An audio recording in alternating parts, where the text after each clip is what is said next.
Hi guys, this is Lynn Lasik Vlog and for today's vlog, magluluto ako ng chicken fajitas. Nag-request ang amo kong babae na, Lynn, pwede bang chicken fajitas ang lutuin mo? And sabi ko, sure. So yung panganay, ito din ang ulam niya. Ito din ang pagkain niya pala. With wraps. Chicken fajitas with wraps. So ginisa ko muna ang sibuyas.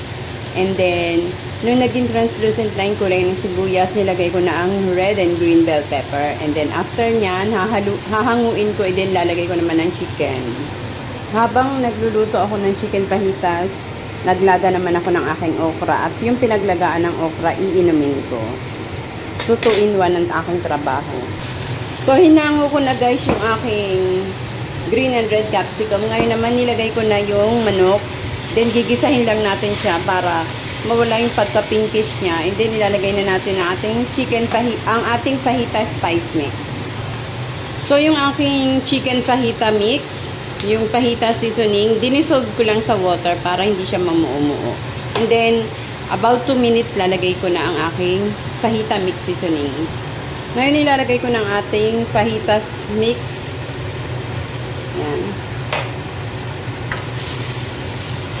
Then, hayaan lang natin siyang maluto sa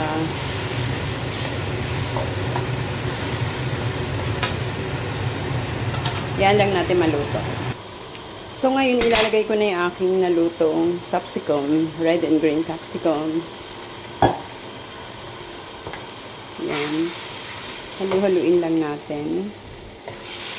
Hanggang mix well. And then, simmer natin siya for another 10 minutes. And this will be done. So, yan ang aking chicken fajitas for Monday's dinner.